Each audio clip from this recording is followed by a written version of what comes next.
But for young entrepreneurs who want to make programs and create things like that, what would be your advice for them if they want to break into the industry? Starting from now, if they just start in school and try to learn.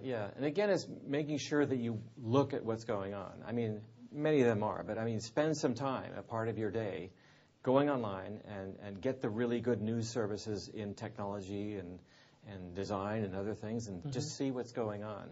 And try to, it's really, I think what I've tried to do in my own life is try to be able to stay above the details, because it's easy to go, I've got this assignment, I've got this thing, I'm down here working on something. Are you saying about take a look at the general picture? Yeah, the general picture, to raise above the details and say, here's what this interesting is doing, look at that. And because sometimes the really innovative ideas are going, here's that thing over there, and you spot a need over there, you just put that together with this. Connecting the dots? Connecting the dots, exactly right. But if you're down in the details too much, you really miss that. You miss those things. So stay above and kind of look.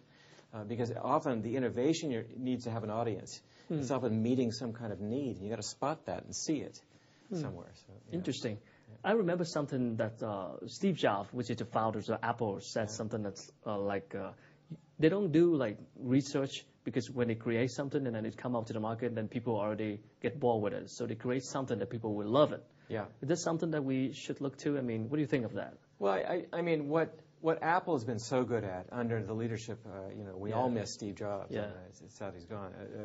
But he's, I mean, that company is just, it's founded on great design, which is why I love that company, and I love their devices. And a lot of other people do too. Yeah, Look at how many people buy them. It's like, but it's actually because it's well done. I think what Steve Jobs integrated in that company should be in all companies, which is an understanding that there's a value to design.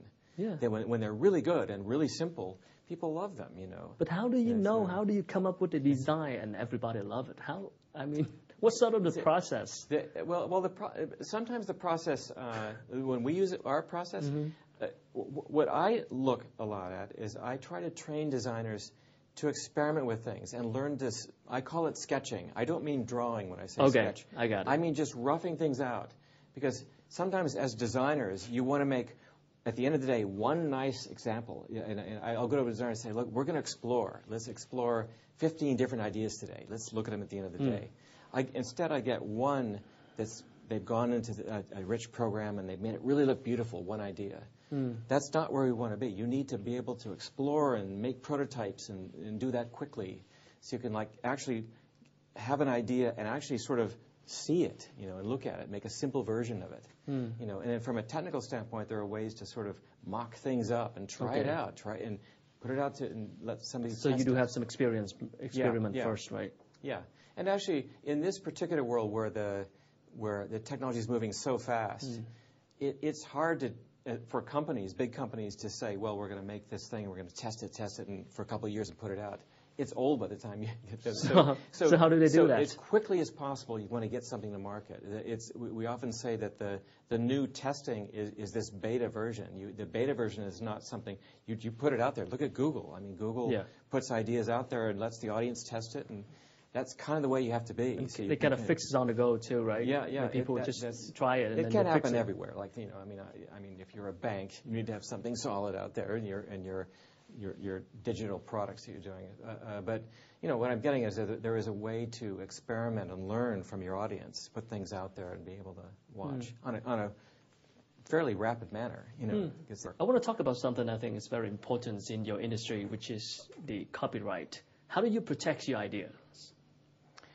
Well, there is the regular patent process, and I've been through that, where if you feel you have an idea that you want to own, you have to be careful when you're doing that you're not telling people about it or showing it. So there's a certain process, and it's I also believe that being first at something and giving it a brand name. I mean, you can think of this examples of certain brands where Xerox, where Xerox came with that copying process. So everyone, even though you're not using Xerox machines, you'll call it a Xerox. Yeah, it's become a name for that too. You want to become that thing, Having said that, there are a lot of risks to being the first one out there. So that whole business is you have to be very careful how you're moving around and agile, But some of it's just being sensible, keeping your product protected a bit, and then you launch it, so it's not but you want people to know about it. So there's a point where you want to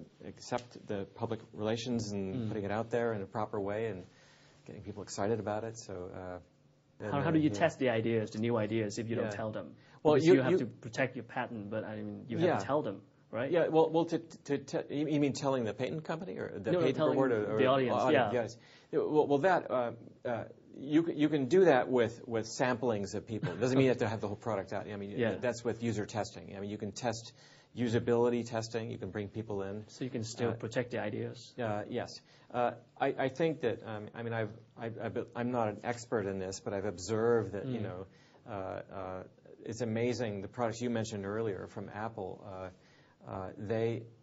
They may be tested internally. I mean, because they're so. It's just amazing that company can keep a product secret and then nobody knows. And on launch day, you see this thing that no one has seen before. That's pretty amazing. When they have their ideas, great ideas, but here come the capital, the money, the finance. Yeah. What would be your advice for them? I mean, in terms of creating something really great ideas in the tech industry, but then it's come to finance. Yeah, because I've been in that road before, and what you have to become an expert in is not only your expertise as a technician or a designer or whatever, or an inventor. You need to become a communicator. You need to be able to document what you have and be buttoned up and be able to explain what something is. There's an art to that. Pitching up your ideas, right? Pitching your own thing. And I've seen this before where people will come in and pitch ideas, and you can spot people who have trouble with that. And so you could have a wonderful idea and not be able to present it well, and you'll hurt from that. So it's my advice is learn to do that. Watch other people who do that. Get some expertise from someone. That's a great thing to learn how to do. And it means not just how you present it verbally, but how are you documenting things that look really well designed. You're pitching an idea. It should be, you need to look buttoned up and and together and have your thoughts together. Be able to explain things clearly. Is there any chance for young entrepreneurs in a developing country like Vietnam to reach out to like VC venture capitalists in the developed country? Is there a chance to do that? I mean, there is, and are they interested? Yeah, they are. I can tell you that.